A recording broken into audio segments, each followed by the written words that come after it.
Bonjour à tous, bienvenue sur ma chaîne Grand Club FCB. Si vous êtes nouveau sur ma chaîne, n'hésitez pas à vous abonner.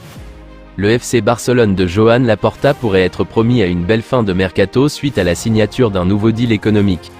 Mais le Barça doit en priorité enregistrer les nouveaux joueurs avant le premier match de la Liga ce dimanche. Alors, Xavi a trouvé une solution économique pour le poste d'arrière droit. En effet, si les rumeurs concernant Joao Cancelo et Ivan Fresneda, Real Valladolid, n'en finissent plus, le Barça de Xavi pisterait également Pablo Maffeo, latéral droit de Majorque, selon Mundo Deportivo. À tel point qu'en cas d'échec des négociations avec Manchester City pour le latéral portugais, cette piste pourrait devenir la priorité. Majorque réclamerait moins de 10 millions d'euros pour lui, un prix très abordable pour le FC Barcelone de Joan Laporta. Pablo Maffeo a déjà acquis pas mal d'expérience et est l'un des seuls avec Ronald Araujo à avoir réussi à mettre en difficulté Vinicius Junior. Voilà qui doit rassurer Xavi, lui qui veut un latéral droit de haut niveau. Pablo Maffeo est un pur produit issu de Catalogne puisqu'il est né à Sant Joan d'Espí en banlieue de Barcelone. Le latéral droit de 26 ans est valorisé à 8 millions d'euros par Transfermarkt et a disputé 128 rencontres en Liga sous le maillot de Majorque avec qui il est sous contrat jusqu'en 2026. Avant de peut-être rejoindre le Barça. Après un prêt au Bayern Munich lors de la seconde partie de la saison dernière, Joao Cancelo devrait de nouveau faire ses valises. Le FC Barcelone et Manchester City se seraient mis d'accord pour un prêt de l'international portugais, rapporte le média espagnol AS. Joao Cancelo, 29 ans, sera la prochaine recrue de Barcelone si l'opération ne prend pas un tournant radical, indique-t-il. Xavi avait demandé à son président de recruter un défenseur supplémentaire. Le défenseur des Citizens était son premier choix.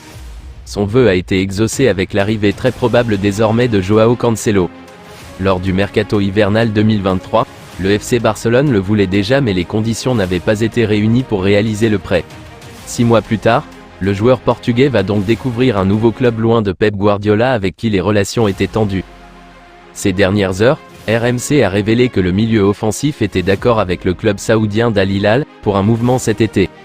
Sur le principe, l'ancien joueur du FC Barcelone était enclin à rejoindre la formation, mais n'avait pas d'accord contractuel.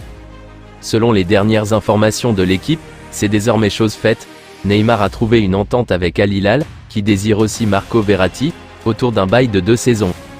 Le Parisien de 31 ans touchera la somme de 160 millions d'euros sur la période, soit 80 millions par an. Un montant au-dessus de toutes les nouvelles recrues du pays du Moyen-Orient, sauf Cristiano Ronaldo, arrivé en janvier 2023 et Karim Benzema, recruté en juillet. Recruté pour 222 millions d'euros en 2017, Neymar pourrait être vendu pour une somme bien moindre 6 ans plus tard. D'après le journaliste Abdellah Boulma, Al Hilal espère conclure l'opération avec une proposition autour de 70 ou 80 millions d'euros. Sous contrat jusqu'en 2025 avec le Paris Saint-Germain, le milieu offensif est estimé à 60 millions d'euros par le site Transfermarkt. Le départ du Brésilien étant indispensable à la sauvegarde d'une bonne entente avec Kylian Mbappé, le montant cité plus haut pourrait suffire au club français. Enfin, Neymar ne sera pas prêté une année au FC Barcelone. Cette possibilité avait été évoquée par les médias, mais selon Fabrizio Romano, il n'y a tout simplement aucune chance que cela arrive. En cas de transfert, qui se rapproche à grands pas, Neymar sera pour 2 ans un joueur d'Al Hilal et d'aucun autre club. Je vous remercie d'avoir regardé ma vidéo, n'hésitez pas à vous abonner pour plus de contenu similaire.